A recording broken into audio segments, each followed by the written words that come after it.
I was always really fascinated on what happened beyond the adjustment too, right? Like there's something else to it. We have 206 bones, almost 650 muscles. I feel like if we're not addressing the musculature, you're missing a massive, massive part of it. And that's where that sports chiropractic route led me to that. I think I went down that road because my chiropractor growing up was a sports diplomat, and I was so fascinated that he was helping me just by using his hands, but then also his knowledge and some of the other things and treatments that he brought into care. And I just wanted to dive into it even more. And then the more I got into it, I was like, wow, I mean, really, I'm not your traditional chiropractor, I guess, in a sense, where, yes, I'm adjusting, but I'm spending time taking people through corrective rehab exercises. We're doing a ton of soft tissue work, dry needling, cupping, grafting. We're using some different performance tech to evaluate muscle output and strength, and then adding in some other modalities as well, just to still get people the results they're looking for, but long term. All right. Okay. I'm always curious with when I get the sports chiropractors on, because I feel like people have a preconceived notion of what chiropractic should be or what it is. And then when you throw the word sports in front of it, they usually just think, oh, so they have special sports adjustments that are unique to regular chiropractic adjustments. And so I find it's kind of hard to explain how we're different, and you practice very different from, I think, what most people would think. And I've been on your website, I've seen your clinic. It looks very different from what I think you would expect walking into a chiropractic clinic. You probably wouldn't even expect it walking into a PT clinic. I mean, the fact that it's a healthcare clinic with squat racks, it just I think it's probably unusual to a lot of people. It's not unusual to me, but I think a lot of people they would probably think it's more of a gym than a clinic. So I'm curious, you went down the route of being an actual sports chiropractor, so you have a diploma from the American Chiropractic Board of Sports Physicians. It's a mouthful. Why'd you do that? Because that's a lot of extra work to distinguish yourself as an actual, like, credentialed, board certified sports chiropractor. Yeah. Well, That's a great question. But I think a lot of it is because of those things that we were talking about, to set us apart, to set ourselves apart. Um, I was always really fascinated on what happened beyond the adjustment too, right? Like there's something else to it. We have 206 bones, almost 650 muscles. I feel like if we're not addressing the musculature, you're missing a massive, massive part of it. And that's where that sports chiropractic route led me to that. I think I went down that road because my chiropractor growing up was a sports diplomat, and I was so fascinated that he was helping me just by using his hands, but then also his knowledge and some of the other things and treatments that he brought into care. And I just wanted to dive into it even more. And then the more I got into it, it's like, wow, I mean, really, I'm not your traditional chiropractor, I guess, in a sense, where, yes, I'm adjusting, but I'm spending time taking people through corrective rehab exercises. We're doing a ton of soft tissue work, dry needling, cupping, grafting. We're using some different performance tech to evaluate muscle output and strength, and then adding in some other modalities as well, just to still get people the results they're looking for, but long term. I think a big part of it for me, and I'm not all talking down on the way anyone else practices, but what resonated with me was not adjusting someone 4 times a week for 4 weeks, 3 times a week for 4 weeks, 2 times a week for 4 weeks, right? Like that, and that was it. Like I wanted to spend more than 5-10 minutes with someone. I wanted to spend an hour. I wanted to spend at least 30 minutes, and fully addressing the picture So that was a big reason why I went down that route. And I think from having pursued playing professional sports as an athlete myself, and then being in the professional setting, I wanted to work with higher level athletes and offer more than like you said, initially people think we can. Yeah. The what you just described is actually a sales pitch that we had to use. What the last time I worked at an actual chiropractic clinic, it was 3 times a week for 3 weeks, and then 2 times a week for 3 weeks, and then 1 time a week for 3 weeks, and then about then usually is when insurance runs out. So then we get them on once a month for cash, and it was the same recommendation for everyone, but we had we had to make it sound unique, Yeah, uh, which I always think is kind of funny because it's not funny because people get kind of duped into that. So that's an interesting thing because people will go into a regular chiropractor and they'll get some type of sales pitch like that. Like we adjust. That's essentially all they do. They might talk about exercise and things like that, but they usually crack a back, recommend some supplements. If they've got modalities, you're probably going to get it. If someone buys a $10,000 laser, they're going to recommend laser on everybody. At least that's my experience. And then because the term sports chiropractor isn't very well regulated in most states, they could just say, well, I work with athletes, therefore I am a sports chiropractor. And I think that always kind of rubs me the wrong way because most people don't have an actual board certification in it, especially a diploma in it. So what can you describe what your care looks like? Because you mentioned a bunch of modalities and things that you do, sure. but like I think most people don't really care about most athletes and active people don't really care what kind of treatment I give them. They care about the results at the end. Can I Right. deliver can I deliver what they want in the time frame that they want it? And they're usually willing, active people are usually willing to do whatever it takes for the most part to make those changes. And they're not really necessarily tied to a specific modality, even if they have preferences. So can you walk me through your thought process? Because I'm assuming you spend more than 5 minutes with each patient. Yeah. Because I think a lot of people, if they haven't been to a real sports chiropractor, a good clinic, they can't even picture what you're talking about. They haven't seen your website. They haven't been into something like that. They're probably listening right now and not even able to conceptualize what we're talking about. Yeah. So that's a great question. When someone comes into our office, we spend a full hour with them.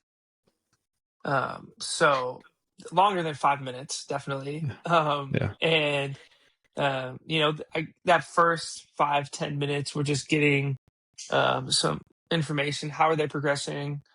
Where are things moving? What direction are we going in? And then we'll get into treatment. And depending on how they're feeling, it is usually the route that I'll take. Some patients will go out into the gym right away, and we'll start to go through progressions and their correctives. Or, oh, I was feeling this when I was working out, or I did this movement. And all right, well, let's go put you through it then.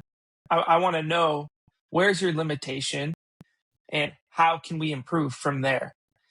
Then we'll go through, coming back in here, the feel good stuff, right? Some of the soft tissue treatment, whether it's the dry needling, whether it's cupping, whether it's Graston, whether it's using ARP, ARP Neuro, which is another kind of form of TENS, but just a much higher intensity and working at the cellular level. We can use class 4 laser. We can use stem wave. Just a bunch of these different things to make sure that we're getting the results that these patients are seeking. And then we'll do adjustments. But typically, again, like I said, sometimes I'll start with exercise right away. But on average, I'll start with soft tissue first, then we'll do some adjustments, and then we'll go out and move. Because to me, I think we need to uh, get the tissue in a spot to load it properly, right? Like all the soft tissue work, even the adjustments, I heard this on a podcast and it's stuck in my head because it like makes so much sense to me. Is all that is doing is creating a neurological window to load the tissue in the proper way. So that's what we're trying to do. Because I'm sure just like you have patients that come in and they're like, hey, I'm in pain. I want to get out of pain. It's like, yeah, I get that. No one wants to be in pain. But how about we also look to make ways so we can prevent it from coming back so you can perform and do the things you want to do long term, right? Like I want to educate my patients. And I mean this in the most beautiful way because I love every single one of my patients, but I don't want to always have to see you. And why I say that is because I want to make sure I'm empowering you. I'm giving you these tools of like, hey, my shoulder's acting up. Oh, I remember Dr. Sam told me this is the correctives that we need to do. Yeah. Right? Like, I don't want it to be a thing where they're reliant on me. Now, obviously, there's maintenance and there's things like that happen, and I get that. But I really, really want to teach them and empower them so they know the things that they need to do. And that, to me, goes way beyond just the adjustment. That's interesting. So I think I was kind of summarize what you said for people who missed it, because I feel like a lot of people, they go to a chiropractor and they feel like I need to be fixed. I'm broken. And the narrative is kind of supports that. We'll call a lot of times it's called a tune-up. It's called your maintenance visits. You know what I mean? Where people start to feel like this machine that needs to be fixed. And the only way to get fixed is to go have someone put their hands on you. But what you're saying, and which I totally agree with, is that when we put our hands on someone, we're not fixing anything. We're creating that neurologic window where things are going to feel better temporarily. Now, because patients don't have this much knowledge, when we get that neurologic window and they feel better, we can slam dunk it and be like, boom, look what we did. We fixed you. It's a little bit of a magic trick. And I feel like, unfortunately, a lot of chiropractic practices are built on that magic trick. But what you're saying is you use that neurologic window and then you go do the work so that Right. they can actually make meaningful steps towards whatever it is that their goal is. And now I'm curious, between visits, how do you support that? Because I feel like what you're talking about is essentially like you can go give that neurologic window, you can get some coaching, you can give guidance, you work with them in the clinic. But even if they were coming in 3 times a week for an hour, if you look at like percentage wise hours of the week, that might seem like a lot of care, but it's really not a lot of time. So they've obviously have to do things between visits if they're going to get the results that they want. So how do you support people when they're not in the clinic? Yeah, great question. So we actually have an app that we use that we give everyone their own custom corrective exercise program for that specific reason, right? And research shows that for neuromuscular reeducation, it takes anywhere from 7,000 to 10,000 reps for the ligament hysteresis to create tissue change. In 1 hour session, we're not going to do 7,000 to 10,000 reps. That's not happening. So how about we get the body in a place where they feel good, we can load the tissue in a proper way so that they know then, okay, this is how I should feel. This is what muscles should be cued, right? When people tell me that, they come back, they're like, man, I'm sore. I tell them I love it. That's amazing because change is happening then. Because there's a difference between pain and there's a difference between sore. And that soreness is good because we have to change tissue. And the only way to change tissue is through repetition and repetition of the proper movement patterns. So that is the main way that we support people when they're not in the clinic. And now, just like I'm sure you are, Chris, with patients, you can't control what they do when they're not in the clinic with you, right?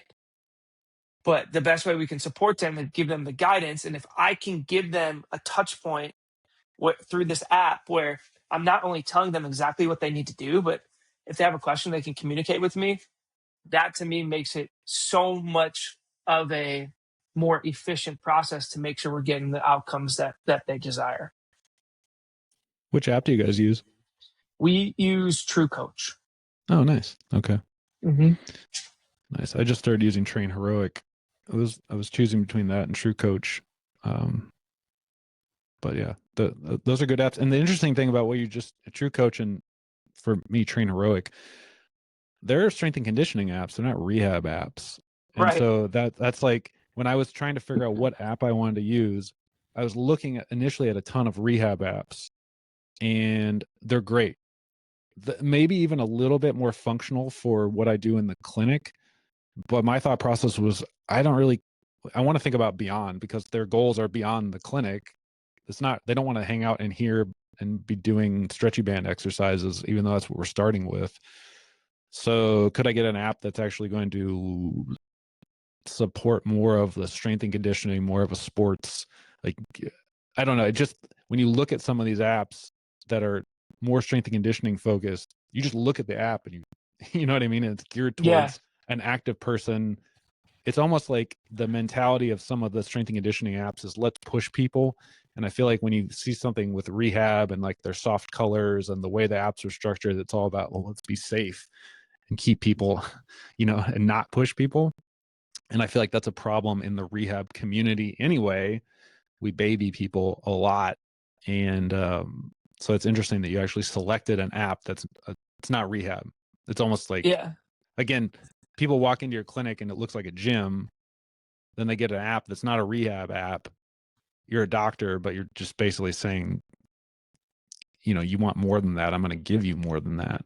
Right. That's what you came here for, which I think is interesting. And a lot of people maybe wouldn't pick up on that if they haven't searched and shopped around on apps to Yeah. provide for patients. But that's cool. Well, yeah, no, I appreciate that. I mean, I think too, rehab should look like your strength training, even Yeah. if there's regressions to it. And so that was where my brain went when trying to put these pieces together, to make that happen. So, and it sounds like Yeah. obviously you feel the same way, which is great. Well, I look at rehab as an opportunity also to do other things. So I can't remember where I heard it. It was a podcast with some PT who does a lot of ACL rehab. And he said Mondays are bench press days for my ACL patients. Because it's like, what are you going to, yeah, we're going to do a ton of knee stuff, but we can do other things and there's nothing wrong with their upper body. So over the next 9 to 12 months, bench press is fun. Let's build some upper body strength. And I think that's pretty interesting because, and I like that idea. So it's whatever your injury is, you got a sprained ankle, you got an ACL problem, you got a shoulder problem, you got a bunch of other joints that work. Why don't we get good at other things? Why don't we get great at other things? We have all this time and you have extra energy because you're probably not doing the sport or the activity, at least at the level that you were before. And so having a good strength and conditioning app for me has just been like a force multiplier because, for example, you're working on someone's knee. Well, I can program awesome upper body stuff in there, that's going to make them look better, feel better, perform better. And it's just entertaining. You know, who doesn't Right. want to have a bigger bench press? Like, Right. I've never even had a female patient turn down a bigger bench press or getting better at pull-ups or whatever. So you can build in some of those cool programs. Who doesn't want to get faster if they've got a shoulder problem? There's just a lot of different things you can when you look at it from what you're saying is like not rehab, but it's just kind of regress strength and conditioning. Well, it's almost like mentally then they're not broken, they're not injury prone. You're still in a strength and conditioning environment. We are just customizing it based on whatever it is you're dealing with at this point. And in some ways, we can even accelerate it.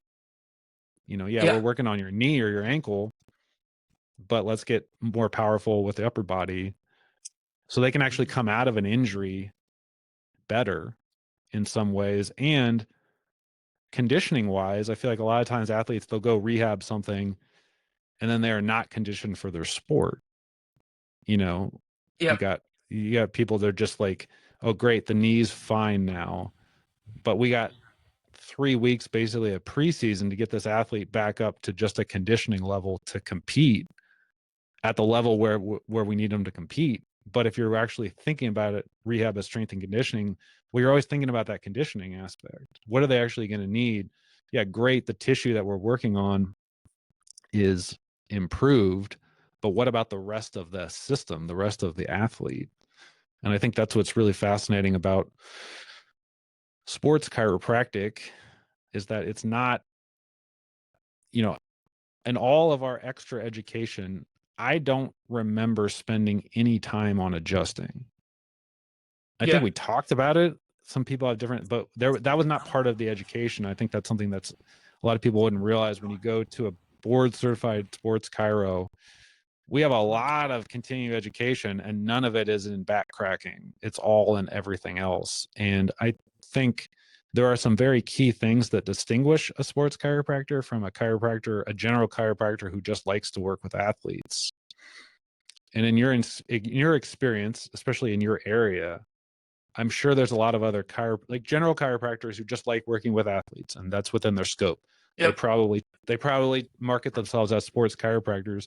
What do you see the biggest differences between you as a legitimate diplomate in sports medicine versus someone who's just maybe even good with working with athletes, but they don't have that extra education, that extra training? What's the big difference? Um, I definitely think that the approach, I think in the traditional sense, like traditional chiropractic sense, say someone comes in with knee pain, um, they're just going to treat the knee, right? Make the knee feel good, do all the things. But why is the knee an issue to begin with?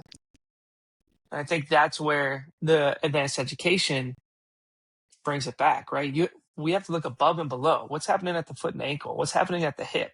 Is there something happening with the SI? How is their core? Is their rib cage stacked over their pelvis optimally? Can they engage and recruit muscles in the correct way? I'm not just doing some passive modalities on the knee and adjusting. And I think that's where there's a difference.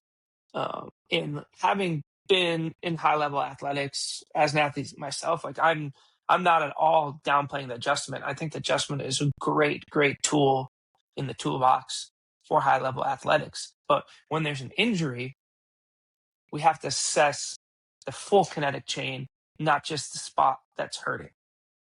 And I think that's the most significant difference. Injury assessment, and then I'd add on to that return to play decisions, Yep. because I feel like that's a big part of our education. And I had a conversation with a general chiropractor recently who works with a ton of athletes. And he sincerely asked me, my return to play criteria for an in-season athlete. And it's because he didn't have one, Yeah. and I kind of applaud him just being humble and actually trying to get that information. But it's also, in a way, it's kind of frustrating because he markets himself as a sports chiro. And I'm thinking, that's that's actually part of the board certification. Like, you have to actually answer that question in the rehab setting in front of a panel Yeah. while you're working with a mock patient. And so I think there's a lot of people out there who are good with working with athletes. They're very personable. Maybe they were athletes before. It doesn't mean that they have the skills to look at it from a deeper level, to say what you're talking about. I mean, anyone can probably coach a squat or a lunge, but what's the thought process behind even prescribing the squat or the lunge, and how does that actually progress them athletically? Are we working on general physical preparedness, or is this more of like a sport specific thing? Like, what's the progression, and Mhm. what's the return to play criteria? What are your checkpoints? And it doesn't have to be cookie cutter. I think we would probably all have our own unique approach to it, but just having that thought process. If someone asked you, based on my injury, what's my return to play criteria, you could probably just think critically on the spot and just kind of start to map that out. You might not be perfect because you can't ever predict how rehab's going to go, but Right. in an ideal situation, you should be able to get that out or be able to explain that. And I think that's a big difference. And it's not just with sports chiropractic. I think, like, if you look at general physicians, a general physician can treat pediatric patients. They probably do a great job with pediatric patients. They make like working with pediatric patients. But if they're a PCP and they don't have they didn't go through that residency or that training, they can't say that they're a pediatrician. It's not a specialty. They just like working with that population, and they might be decent at it, but they're going to miss a lot of stuff because they haven't had that extra training. And I think that's the best analogy I can come up with for a lot of people, is that, you know, if you go to a general chiropractor or a general PT, they might be decent at working with athletes. There are, in all the different professions, those board certifications that equip you with the extra knowledge and ability and resources to be able to handle more complex cases. And it sounds like that's what you deal with. Now, do you actually get to work with pro athletes? Do you have a Yes. pipeline for that? Yeah. So I work privately. We work privately with some professional athletes. Nice. And a lot of that care too is all collaborative. It's always collaborative, especially in those environments. And so much of it is, again, how can we just best support this patient, knowing all the things that they're doing. And in those environments, depending on the specific sport, it could be more of just like recovery and soft tissue work, not so much performance. Again, it's all dependent on the season. Um, and it's just, there's a lot of different nuances with it. Um, Now, one of the things too that I think that style of patient though has helped tremendously with just your non-professional athlete, your high school athlete, some of your collegiate athletes. Because there's not so much pomp and circumstance, but it's still, the human body is a human body, and some of the compensations and adaptations that professional athletes have is pretty wild and incredible. So there definitely are. There's some anomalies. There's some healing. There's some things that just happen. It's, people are born genetically in different ways, and um, just being on that side of it from a patient care perspective, it's just been a wealth of knowledge to learn Mm. into care across the board. Talk to me about the collaborative efforts. That's interesting. So when you're working with a pro athlete, um, let's say like a pro athlete's coming to you not through the organization, but just as an individual, like I'm sure this happens from time to time. Off-season athlete, got some Yep, stuff I yep. want to work on. What does their healthcare entourage look like typically? I mean, are you working with their, like, a head physician, or is it like an athletic trainer for the team, or do they have their own coaching staff? I'm just curious because I don't work with pro athletes at all. Yeah, so it can be different. It can look different for a bunch of athletes. There's a few athletes that work collaboratively with the athletic trainer, and through the athlete, there's communication. Um, there's massage therapists that they have, chefs that they have, their own personal trainers.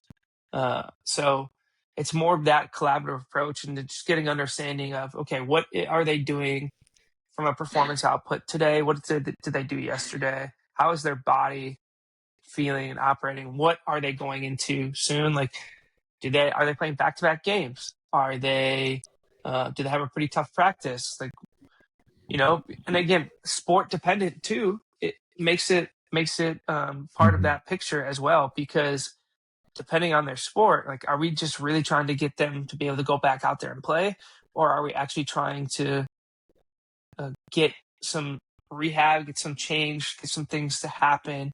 Um, and that's where, again, like, the off season, I think across the board is a great way to just really work on promoting that strength, like we talked about, really getting the Mhm. body uh, to be in a position where when they do have the grind of a full professional season, are they going to be able to withstand it, or are they going to be able to handle it better than they had previously? So the teams, the level of communication, it always varies, athlete to athlete. Yeah. What about with the non-pro athletes? So not even collegiate athletes. Let's say a high school athlete. She's got let's say she's had some type of surgery. We'll just go with ACL repair because it's getting to be more and more common. You get someone post-op ACL. what kind of collaborative effort do you have connections with surgeons in your area, with other physicians, or how does that work for you guys? Yeah, so we have some established relationships with some orthopedic surgeons. Um, a lot of the patients will traditionally go through their physical therapy route, and then we will communicate like, "Hey, we'll just fill in the gaps. We'll support in ways that they need, whether that's communication with the current PT that they're seeing." We've had PTs that have referred their patients to us. Um, as well, just I think for another set of eyes and ears, but also if there's certain instances that we can just better support with some of the tech and equipment that we have access to. Um, the high school or the team athletic trainer as well, just to make sure that they're looped in, because we're not going to be seeing them 5 days a week, right? We might see them once or twice a week, and then those other times, just to make sure that we're always keeping the health of the athlete in mind, right? Like you talked about from a return to play standpoint, we don't want to have too many cooks in the kitchen, um, right? But we want to Yeah. make sure that, and what I mean by that is like we can't all be doing the same exact thing. We have to all do things collaboratively together to get the result that we want with the outcome for the patient. So you have to know your role within, for that specific athlete, you're going to play a role, and that role might be a little bit different depending on everything: age, organization, sport, position, stage of rehab, whether it's immediately post-op or you're doing late stage rehab, or you're just doing a strength and conditioning piece. You might be filling gaps, you might be taking the lead for certain things, but you have to collaborate with different people. So it seems like you can adapt to the patient based on what they need from you, not necessarily make them fit your model that just you just apply to everyone. Is that Yeah, okay? yeah, exactly. I mean, I think that's just care in general, right? Like we can, It's not standard care though. right? I feel like that's the thing, is I think a lot of people get that narrative. If you go somewhere, they will say all of these things, Yep. because I've worked in those clinics, and I think a lot of times on this podcast people might think that I'm going out of my way to talk trash. I don't. I just, it's like, um I'm being critical but honest from my experience, that I've worked in traditional clinics, and I mostly talk about chiropractic because I'm not trying to throw stones at other professions, but I've heard similar things from PTs. I've heard things from physicians. When you work in a clinic, you have, especially an insurance-based clinic, you Mhm. have a set things that you have to do because you got to maximize insurance reimbursement. So there's not a lot of variability within that system. But the narrative to the patient has to be, oh, we're holistic, we customize, it's all about you. When it's really, I'm just going to walk in the room and do the same thing to everybody because that's all really I have time to do. And I can only spend a certain amount of time because after that, we don't make any more money. And I've got to move to the next patient. Yeah. And I'm critical of it because I've worked in places where I have 5-minute appointments and they're double booked. So I might have 2.5 minutes with a patient, and that patient might be an athlete who needs more than 2.5 minutes, Yeah. Yeah. and needs more than 5 minutes and needs something customized. But the narrative is like, hey, this is all you need. I'm going to adjust you, and it's something special. And I think that's when people think about like chiropractic and they're like, oh, I want to get a sports chiro. They could walk into a standard clinic, or if they want a sports PT, they could walk into a standard physical therapy clinic, and the narrative could be one thing, and then you wouldn't know the difference because maybe it's the first time you've been to a chiropractor or the first time you've been to a PT. And so you might go through a whole treatment plan. And I've seen that where people, it's like, they'll come, I'll work with them, and they're really far behind where they should be based on the injury and the amount of time and they've been in a care pipeline. And I asked, well, what have you guys been doing? And it's like, well, they describe their care, and in my head, I'm I'm upset, not with the patient, but just with the fact that they got duped Right. into wasting their time with someone who doesn't really know what they're doing and is probably trying to do the best that they can.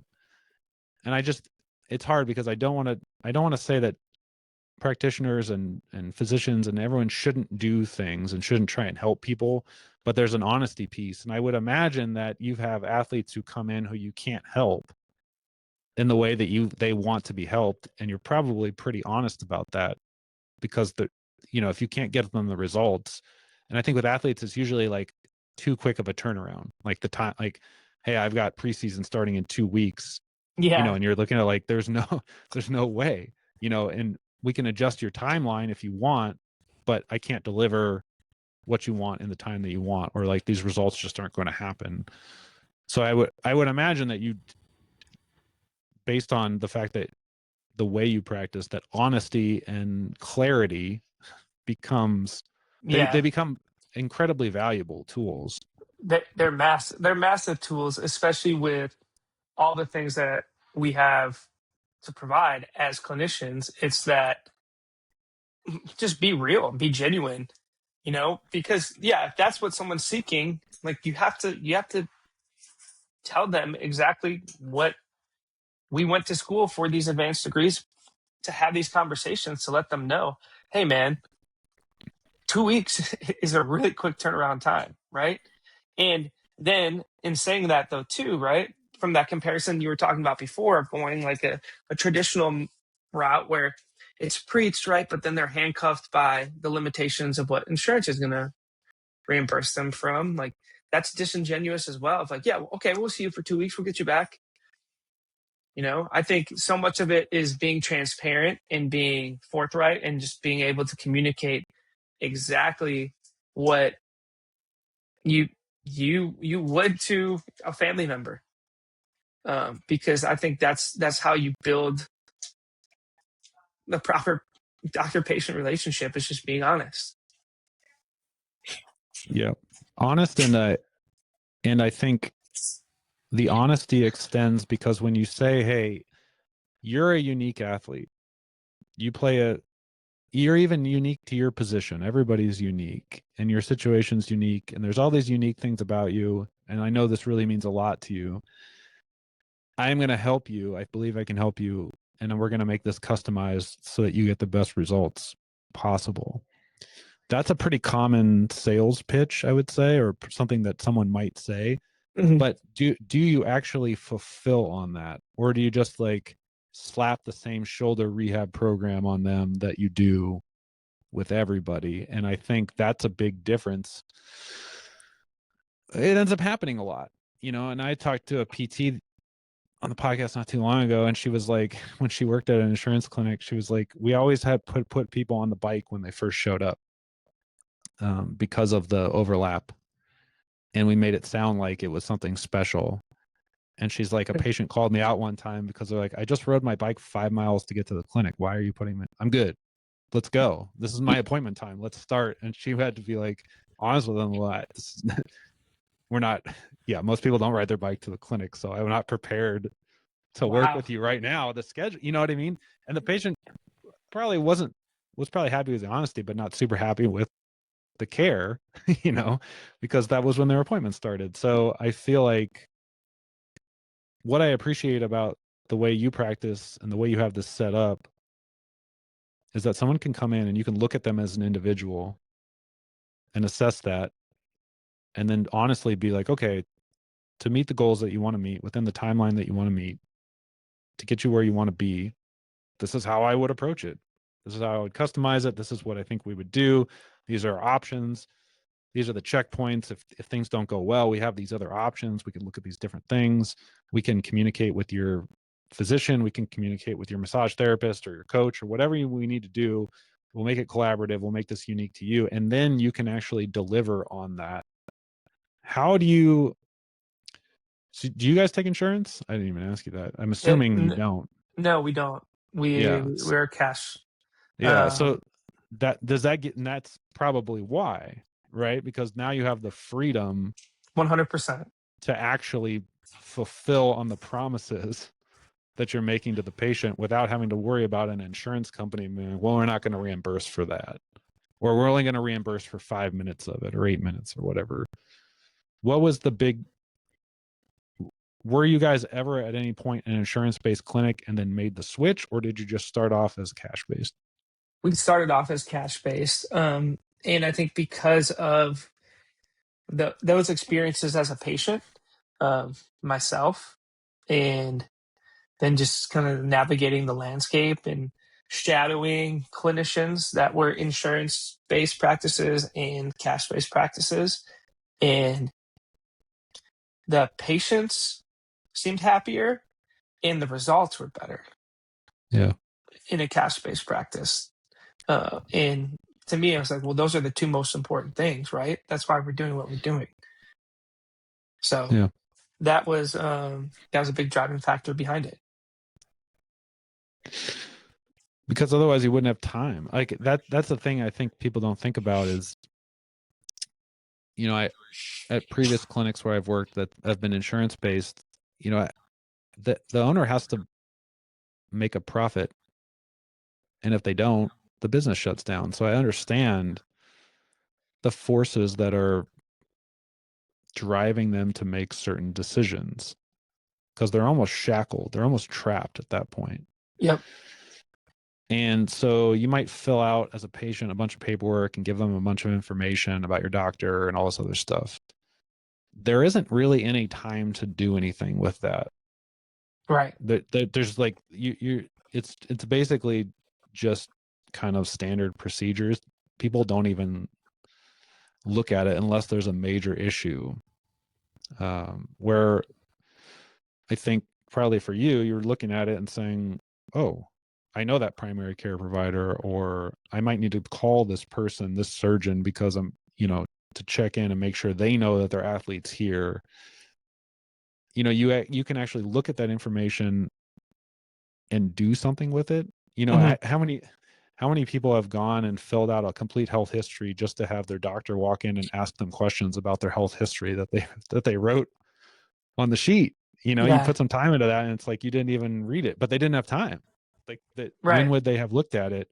Where I'm assuming when people fill out intake paperwork, you actually take the time before they show up to look at it and think about it. And then if you need to follow up with other physicians or practitioners or coaches, you actually do that. And I think you just can't get that with insurance-based providers, not because they're not good enough or they don't want to. They can't get reimbursed for it. There's no code I could run for calling someone's sport coach. You know what I mean? And Yeah. talking to them about what's the training schedule look like, because this is what I'm thinking about doing.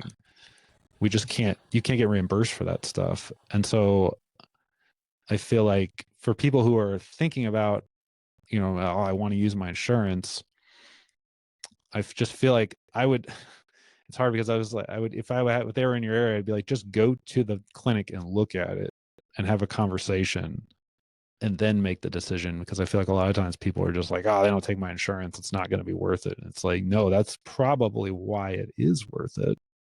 Right. And I don't know, have you noticed a difference? Because I'm assuming you've worked in insurance-based clinics before. So talk to me about the difference between outcomes. Yeah. I mean, I think the outcomes is you can get the patient to a point, in an insurance based model. Mm-hmm. I just never felt like you could get there to 100%. Yeah. Right. I mean, I can't tell you the amount of patients that we see that have gone the traditional route, have used what insurance covered, and they're still like, I'm not where I need to be, you know? Yeah. And what's the definition of insanity? If you continue to do what you've always done, you'll continue to get what you've always got, right? Um, and so I just feel like the outcomes are much better because it's more specific. It's not handcuffed or limited by what someone is trying to dictate, even though they're not in the treatment room with you. Yeah.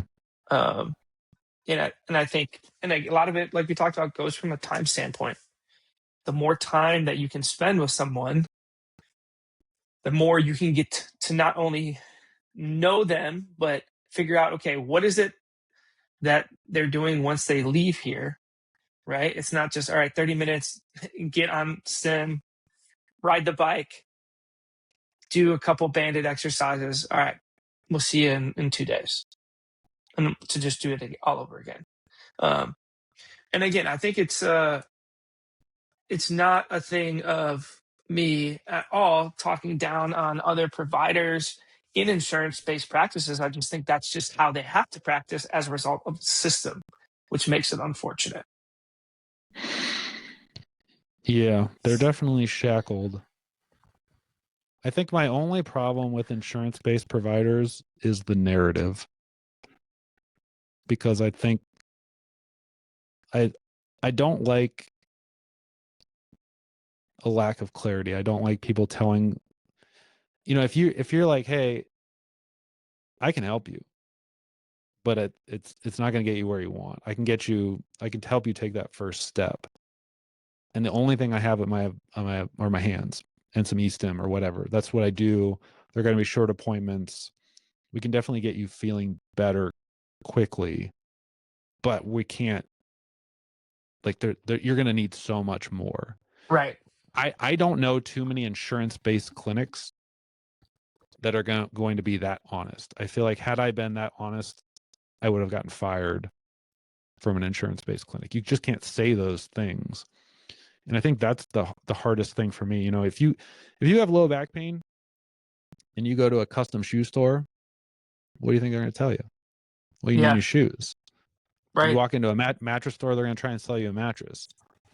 You know what I mean? So because insurance-based clinics are so shackled, they almost it you almost would go out of business if you were honest about your limitations. But I don't know. The funny thing is there's one clinic that I think, and it's not insurance based, it's the Joint. Like, about the Joint. I don't know if you Yep. guys have them out there. Yep. So I interviewed at the Joint one time, and they were someone was buying multiple and setting up multiple ones, and they were looking for like a clinic director to oversee some stuff. And I was curious, uh and they said something really interesting to me. They're like, "Look, we're not trying to make people healthier or fix anyone. If anyone comes in here and it's remotely complex, we're not working with them. We want to be very upfront with people that this is just cheap. It makes you feel good. We're here to service them in that way, not to solve complex problems." And I was like, okay, well, I definitely don't want to work here, but I totally love this honesty, Yeah. because it's not what I want to do. But I would actually, based on those owners, I would feel very comfortable sending someone to any one of their practices if someone was like, yeah, I just kind of want to treat it like a massage. I think it feels good. I would be like, oh, okay, we'll go to the Joint, because they're not going to make it sound like you're getting something that you're not. And I feel like within the chiropractic profession, we kind of use the Joint as a punchline a lot. But they're, in my experience, they're pretty honest. And that's the frustrating thing, is you're going to walk into a general chiropractor who only has one hammer, so everything has to be treated like a nail, and it doesn't really matter what you have going on. I got you. I can get you where you want to be. And it's like, you just hit everything with the same hammer. How does that respect the uniqueness? How does 3 times a week getting your back crack help your ankle? Yeah. It's Right. like, maybe it could be part of the care, but it doesn't address all of the different things. And I think when I think about clinics like yours, hour-long visits, not shackled by insurance companies, collaborating with other providers and coaches, having lots of treatment options, no cookie cutter plans, thinking about the outcomes and the results, and return to sport.